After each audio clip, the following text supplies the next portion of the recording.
And here am I, a lone lorn Englishman, tumbled out of the known world of the British Empire onto this stage, for it persists in seeming like a stage to me, and not like the proper world.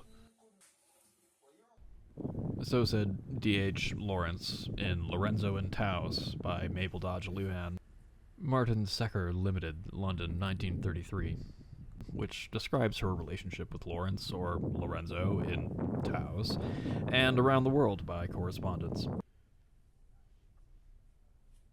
This slab of blue spruce was given to me shortly after I moved here. That was fortuitous because I had left my old desk on the curb. Blue spruce is not sought after for its appearance, typically, but by the end I hope you will agree from this example that it should be.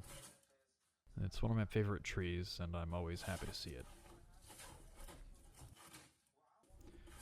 At first I planned to make the whole desk out of blue spruce, but didn't want to use milled lumber for the legs.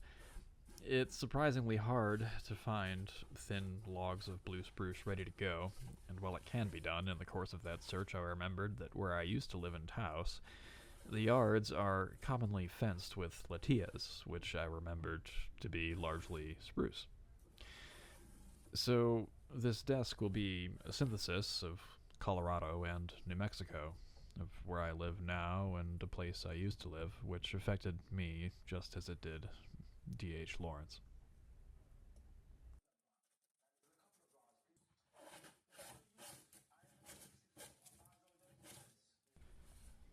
And I agree with him. Not on everything, but at least his assessment of northern New Mexico is accurate.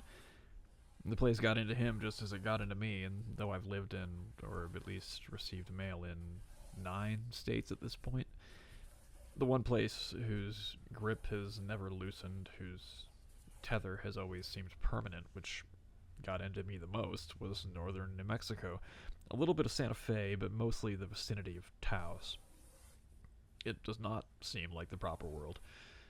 There are other places at altitude, other mountains, other mesas, other warm winter snows, other assortments of transients and celebrities, and other vibes. But in comparison, those sort of seem like proper mountains, mesas, snows, transients, celebrities, and vibes, whereas in Taos you might say that it is the vibe and you become it.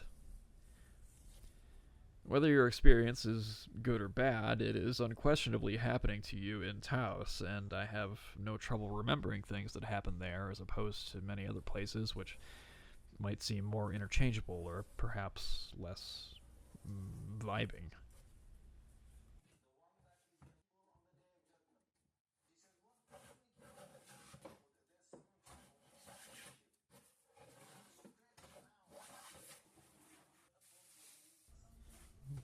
Lawrence continues. Whatever makes a proper world, I don't know. But surely 2 elements are necessary: a common purpose and a common sympathy. I can't see any common purpose. The Indians and Mexicans don't even seem very keen on dollars. That full moon of a silver dollar doesn't strike me as overwhelmingly hypnotic out here. As for a common sympathy or understanding, that's beyond imagining. West is wild and woolly and bad on purpose. Commerce is a little self-conscious about its own pioneering importance. Pioneers, oh pioneers. Highbrow is bent on getting to the bottom of everything and saving the lost soul down there in the depths. Mexican is bent on being Mexican and not yet gringo, and the Indian is all the things that all the others aren't. And so everybody smirks at everybody else and says tacitly, "Go on, you do your little stunt and I'll do mine." And they're like the various troops in a circus, all performing at once with nobody for master of ceremonies.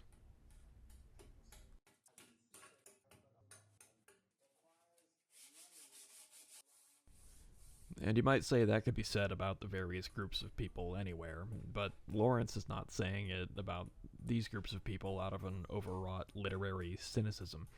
Rather, he is saying it out of simple befuddlement. You can take it from me that adjusting to this place is not simply a matter of acclimating to the altitude or the weather or learning some bit of slang or dialect as it is with other places. No, to cease being befuddled here is to reach the point of accepting whatever happens next. Not because you're desensitized or disinterested or have seen it all or become addicted to the novelty like people are addicted to other things down in Espanola, but because you become part of it until you are the next thing happening to the next arrival.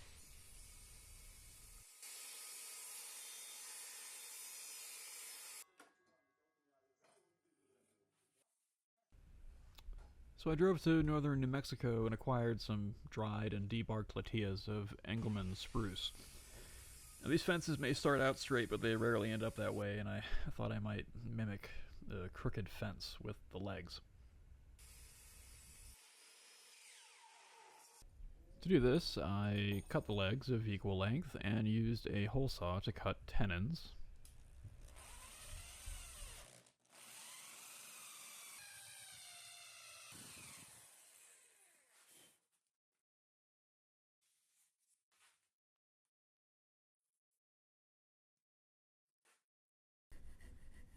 Then I roughly cut out the tenons so that they would be unlikely to sit flat. To cut them out, I thought it best to use this Japanese meme saw that I got for $3 at Salvation Army. It's pretty rusty, which makes it more authentic. See, when I was learning Kung Fu, we didn't have a belt system like modern karate schools do. Rather, we were only given a black sash upon mastering the first 12 forms, or the first 12 movements of the first form, however you want to put it. The legend was that back in the day at the Shaolin Temple, beginning students were given a white sash, which over time got dirty and eventually turned black, at which point they would have mastered at least that much. Similarly, beginning Japanese carpenters were given a rusty saw, and by the time the rust was removed through diligent use, they would be pretty good at Japanese joinery. So obviously, a beginning Japanese carpenter gave up and donated this saw to Salvation Army, where I bought it for $3. Okay, the Kung Fu story is a real legend, but probably isn't true, and I just made up the rusty saw story, but that is how I intend to remove the rust from this saw.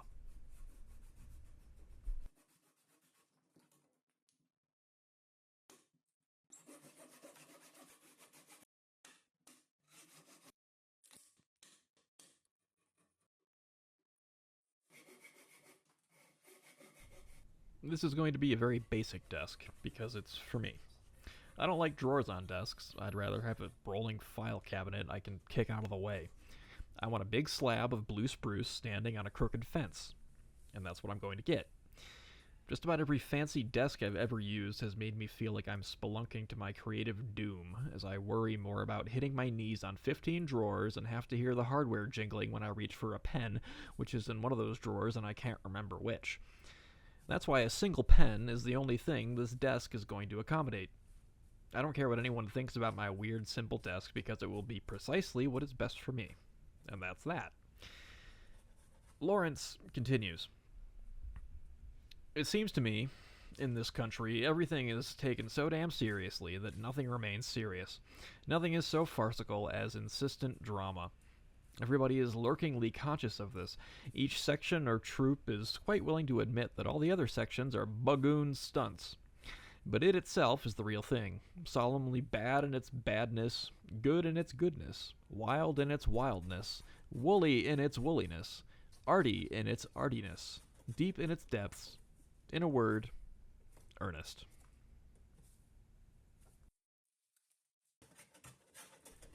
I'm chipping the edges on purpose because I want it that way. How's that for earnest?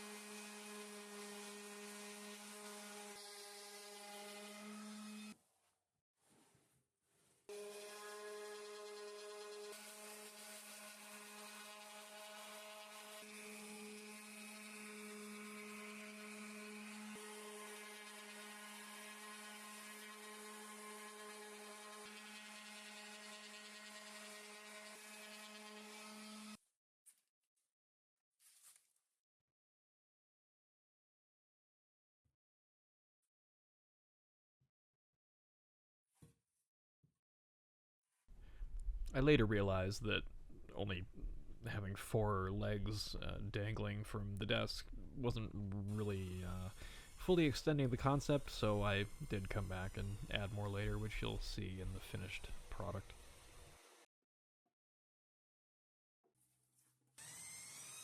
Drilling the pen hole.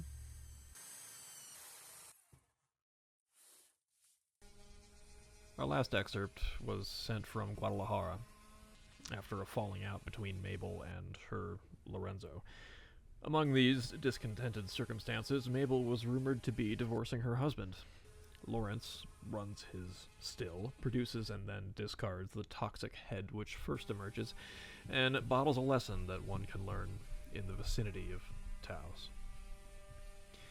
You have striven so hard and so long to compel life. Can't you now slowly change and let life slowly drift into you? Surely it is even a greater mystery and preoccupation even than willing to let the invisible life steal into you and slowly possess you. Not people or things or action or even consciousness, but the slow invasion of you by the vast invisible God that lives in the ether. Once you know that, you will never feel out of work, as you say, and it's only a change of direction. Instead of projecting your will into the ether of the invisible God, let the invisible God interpenetrate into you. After all, it's not a mere question of washing dishes, it's the soul's own mystery. And one can make a great, great change in all one's flow of life and living from the power of output to the mystery of intake without changing one's house or one's husband. Then shall thy peace be as a river. And when it comes like a river, then you won't feel out of work or unliving.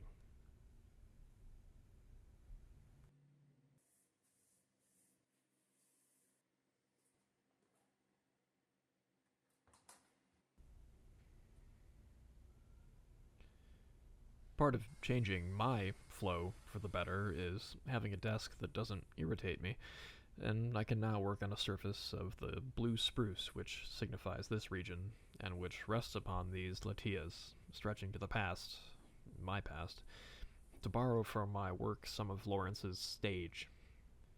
For to stick one's roots in northern New Mexico is to draw to every leaf the sense that this is all a novel, which we must live.